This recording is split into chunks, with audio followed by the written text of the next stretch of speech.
Hey traders, Christopher Mullen from the technicaltraders.com. Want to quickly look at the Nasdaq, the SP500, along with bonds and gold. What are they kind of suggesting the markets are doing? And let's just really quickly zip through the charts here. Now, long story short is we were in the strong uptrend. Price went ballistic last year, and then we had this huge correction, more or less virus-induced market correction, but it was primed and ready for something sharp to happen before that. Now, overall, the equities markets, this is the Nasdaq, could very much so be forming a significant head and shoulders formation. We're going to have to see how this price action plays out over the next few days. Is it going to form some type of bear flag with some type of rising neckline? And you generally want a rising neckline. It gives you more downside potential going forward and a stronger move down, simply because once you break the neckline, it picks up speed. Once you break this pivot low, it picks up speed.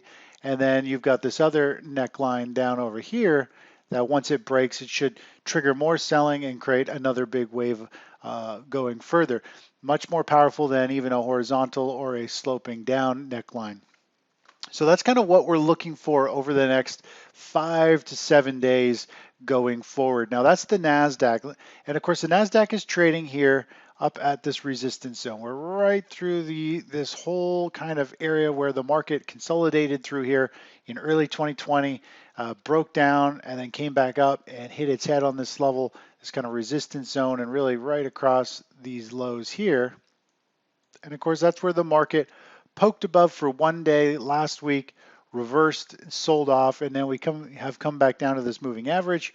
And more or less, we're letting the market play out here, and we're looking for some type of bearish formation for it to start to pick up speed and potentially roll over. So let's take a look over at the SP500. This is the ES futures. Similar type of price action. We've got a potential shoulder, a head forming, and now we're going to see if we get some sideways. What we prefer is a more of a sideways kind of bear flag formation, not so much a big bouncing kind of shoulder formation, but I like more of a I call it like a broken limb. More or less, it's really just having troubles moving higher and rallying. It just kind of holds its limb up barely, and then it just gives way and breaks down versus a big bounce. And then you could potentially have some other bounces. Bounces tend to have more strength going forward, and it becomes harder to see a clean breakdown versus a bear flag and as a continuation pattern. Now, equities are trading at resistance. They're starting to show increased price volatility, which means price is starting to pop and drop and pop and drop. As volatility and price picks up, it usually means you're coming to a turning point in the equities market. So if we take a look over at bonds, take a look at the chart of the T-bond futures, and these are doing a lot like we saw back over here. Let me just show you. So over here, bonds held up and traded very controlled and started to actually firm up fairly well a long time ago, and they actually started to break out. We played this whole trade to the top right into there here, but overall it was showing signs of strength and was starting to rally with the stock market. And what we're seeing right now is the stock market's had this massive rally, and bonds have really moved up and rallied, and they're holding near these highs.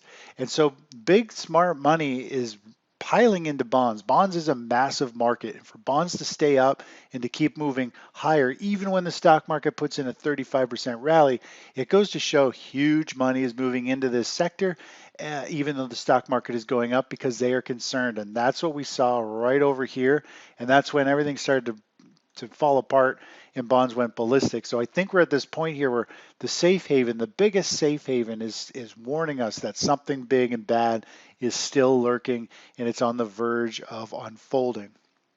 Now, if we take a look over at gold, it acts as a safe haven. Obviously, it can get pulled down with margin calls and forced selling liquidation, more or less. But the key thing here is it has very nicely recovered to the upside.